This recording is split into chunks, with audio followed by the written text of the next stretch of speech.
Más de 1 millón de declaraciones de impuesto a la renta ya ha recibido el Servicio de Impuestos Internos en la conocida Operación Renta 2016.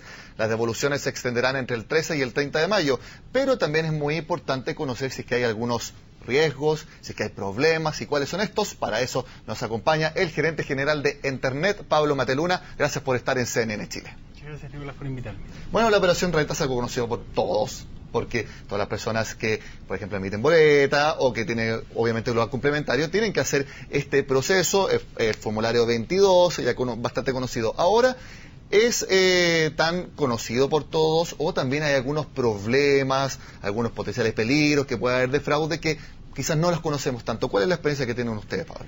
Bueno, Internet es una empresa de facturación electrónica, lo cual nos ha dado la oportunidad de tener contacto con muchos gerentes generales y con muchas oficinas contables y entender cómo operan, muchas veces apoyarlos y detectar alguna situación anómala. Hay que decir que un problema, o sea, una situación que ha provocado la extensión de la facturación electrónica es que la herramienta básica de la facturación electrónica es el certificado de identidad digital. El certificado de identidad digital es un instrumento electrónico que le sirve al Servicio de Impuestos Internos para saber que tal persona está operando frente al servicio.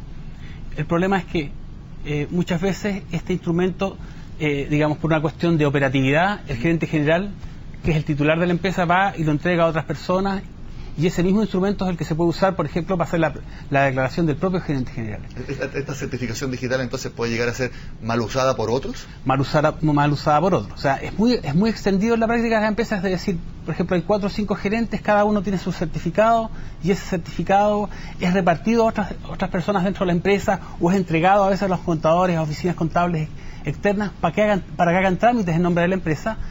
Pero eso, a su vez, primero, es muy difícil, digamos, por ejemplo, no es tan fácil llegar como cambiar una clave, retirar un certificado de identidad digital de una persona, y por otro lado, la persona que tiene ese certificado de identidad digital puede hacer cualquier actuación ante el Servicio de Impuestos Internos en que pueda actuar el titular del certificado. Y obviamente eso es un riesgo. Cosas tales como la declaración de impuestos que estamos viendo ahora, cesión de facturas o hacer otra clase de trámites delicados. Y estas posibilidades de fraude, por ejemplo, mal uso, ¿es algo que ha ido creciendo en nuestro país o es algo que ha ido disminuyendo a través, por ejemplo, del servicio que ustedes ofrecen, un poco para resguardarse de eso? Mira, yo creo que la situación de hoy día se parece un poco a lo que pasaba digamos, con el tema Transbank y WebPay, digamos, en la primera década de este siglo, digamos, en qué sentido de que eran cosas que se oían, eran cosas muy puntuales. Nosotros que operábamos algunos cientos de miles de facturas al mes, de vez en cuando aparece un caso, tenemos muchos clientes factoring que de repente una vez al mes, 2 veces al mes nos preguntan por una operación, nos muestran una situación rara, muchas veces los alertamos.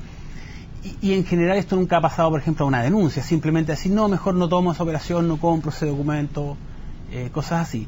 Ahora, yo creo que lo que va a suceder es lo mismo que ha pasado con el tema de las transacciones electrónicas de dinero, que en la medida en que personas inescrupulosas empiezan a entender las posibilidades que hay de hacer fraude, esto va a empezar a prosperar, y por lo tanto yo creo que es más sano ahora tomar medidas y no como pasaba con la banca, que se ha demorado un poco más en reaccionar a esta amenaza, digamos. Tengo entendido que la facturación electrónica va a pasar a ser obligatoria.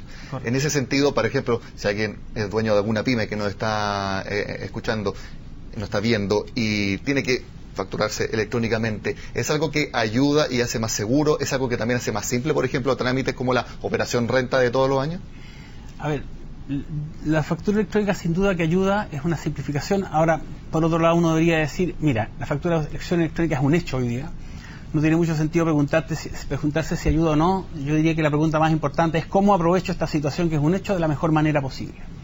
Ahora, lo que sí yo diría es que factura electrónica asociada a certificado de identidad digital, y con el uso y con el certificado de identidad digital hay que ser cuidadoso. ¿No es cierto? Es como cuando uno pasa... Es como el root de uno. Es como el root de uno, ¿no es cierto? Es como el root. Entonces, es como el root ante el SDI, es exactamente como el root. Uno se identifica con eso. Yo diría que las prácticas son no entregarlo si uno uno puede, por ejemplo, operar a través del portal MiPyme, y el portal MiPyme está hecho de manera perfecta para que uno pueda operar siempre personalmente y nunca entregar el certificado, y en caso de que sea necesario contratar un servicio externo, hay que buscar un servicio que te garantice que siempre el certificado está en tu computador, que tú no se lo tienes que entregar a la empresa que te provee el servicio. Última pregunta, Pablo, y esto un poquito más de análisis personal. Con todo lo que ha visto, con todo lo que hemos hablado de la reforma tributaria, con todos los cambios que han habido, sistema parcialmente integrado, sistema de renta atribuida, ¿el sistema tributario de nuestro país es más simple o es más complejo de entender?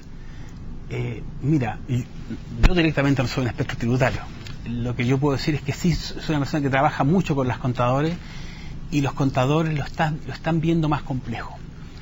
Y yo diría que otra cosa más que hay que decir es que hay otros elementos como por ejemplo el 14 TER, que se presenta como una simplificación enorme, y en eso diría yo que hay que ser cuidadoso, en el sentido de que pueden haber contribuyentes que se metan al 14 TER, que lo vean mucho más simple, que se supone en teoría que no van a necesitar un contador, y que a la larga podría ser que no fuera tan fácil como es. Yo diría que hay que irse con cuidado, esa es mi síntesis, no tengo así como una posición definitiva. Yo diría que hay que irse con cuidado en esto. Bueno, hay que irse con cuidado y también estudiando, porque temas tributarios obviamente no son muy simples de entender de buenas a primeras. Pablo Mateluna, muchas gracias por estar con nosotros.